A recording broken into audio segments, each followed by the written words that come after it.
Hello everybody, it's Dr. Glenn again with more of our question and answer series. Please feel free, we've got more videos coming. We'd love it if you look down below, give us a like for some of these, subscribe to our channel, and please share these around, ask us some questions. Anything you see in this video you want to know more about, or anything that comes to mind for alternative health, please ask us questions, okay? Love to see you again in further videos. All right, so today's question is, why do women have more thyroid issues than men? Okay, I'll keep this as simple as possible. We won't get into too much of the deep physiology, but I will try to explain why we're seeing, at least more commonly now, women with thyroid dysfunction, in particular hypothyroidism, and not as much in men. A little of that is men.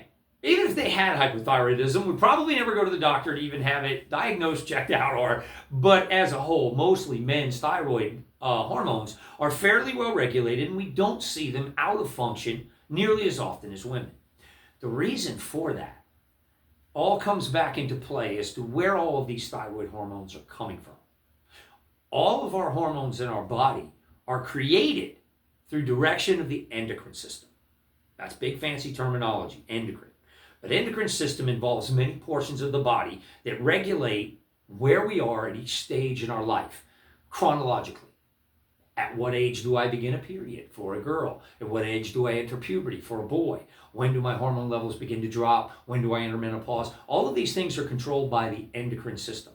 And that system has lots of parts, but your 5 primary large portion parts include the pituitary gland in the brain. That is your chronological age determiner. It tells you where you're at, and bar a pituitary tumor regulates and knows what age we are at. So as long as that gland is not damaged in some way, usually by a cancerous tumor or something of that nature, or a severe injury, then the body is regulated by that part of the brain.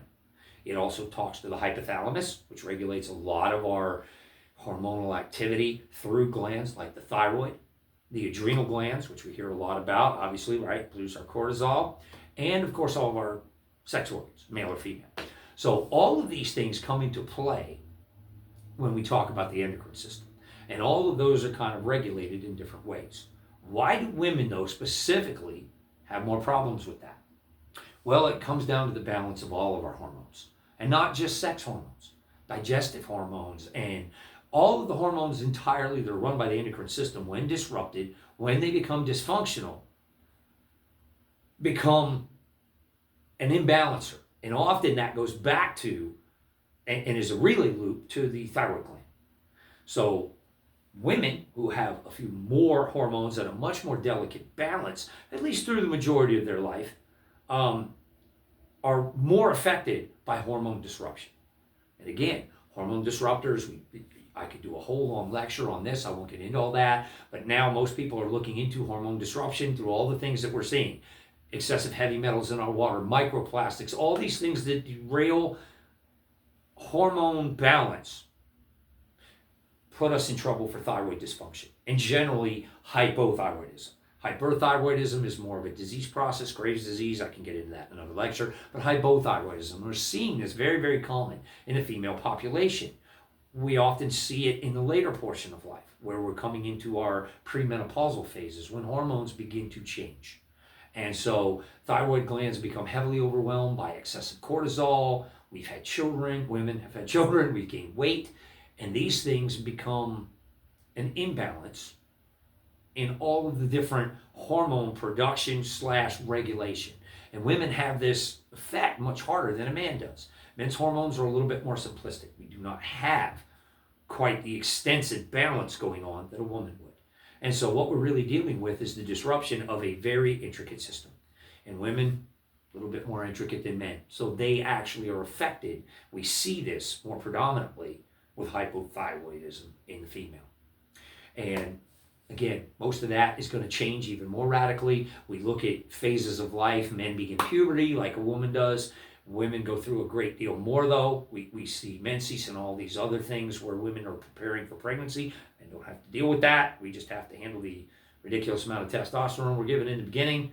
Try to reel all that in, not be too crazy. And then in the end of life, ours goes down and testosterone begins to decline. Whereas a woman, very quite a few hormones are going to change regulation. Estrogen will become less dominant, progesterone will become more dominant, and during these changing periods, usually after having children, women's hormone balance becomes a lot more tricky, and it becomes more difficult to try to keep that into a natural balance. And when it fails, the thyroid gland is the most effective. We see thyroid hormones become dysregulated, and we end up in a decrease in energy production, thyroid function, and that's when we begin to see hypothyroidism really manifest, and that increase in cortisol, more exhaustion, and women feel these things a great deal more because of hormone balance. Are there anything that we can do to like help with this, like take supplements or eat certain ways or exercise or all the above? Absolutely. And in fact, yes, you mentioned most of them. Right. Clean dietary habits are helpful. Trying to do the best we can with filtrating our water, because there are a lot of things that are hormone disruptors in even our waters and our foods. Try to eat clean. That's all a big portion of this, but won't necessarily stop it. It is an aid once it's occurring. Exercise, of course, is always fantastic, and in particular for women, resistance exercise, not cardio exercise. Resistance exercise builds muscle tissue. As your estrogen lowers and the progesterone becomes higher through that almost menopausal phase, it's easier for women to build more muscle tissue. They now have the hormone that allows them to do that better that they didn't have during pregnancy years. And so that also helps to balance hormones by using the ones that are switching and actually using them functionally in a weight-bearing exercise. So yes, diet and exercise are huge. Things like acupuncture for things that have been deregulated for a while or for a long time, or if you've already been on thyroid replacement hormones, in particular things like levothyroxine, maybe to Synthroid, these things that you've seen over the years that we've used to try to bolster thyroid hormones in the body. Well, instead of that, maybe fix the function so we don't have to worry about the thyroid being depleted and these being more in the bloodstream like they're supposed to. Those are pretty good ways to try to tackle some of that and make it a little bit easier for women to manage thyroid dysfunction. Are there supplements that help specifically with hormones? Not specifically with hormones. There is hormone replacement therapy, but I don't recommend that. That is unnatural. So we try to regulate the hormones through diet and exercise. There are cofactors in multivitamins. A good multivitamin, multimineral in particular, something with iodine and selenium, are great for nourishing the thyroid gland. I encourage that if there's no allergy. Some people do have a mild allergy to things like iodine and seafood. If you have a seafood allergy, iodine might be something you would want to make sure that you're safe to take. I would start little dose in the beginning, see what that does. If there's no allergic reaction, then yes, iodine and selenium nourish the thyroid gland very well. That would be a big one. Anything that reduces stress. So any of your calmative herbs are great to bring down that adrenal hyperactivity.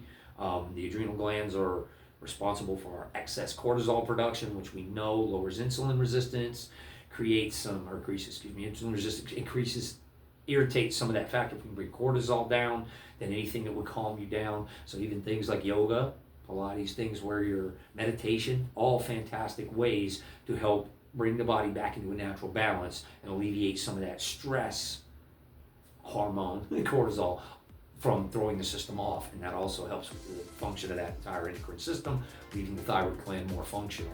And like I said, selenium and iodine nourish the thyroid. Thank you for watching one of our Q&A series videos. If you'd like to see more, go to our channel and make sure to like and subscribe to see future videos.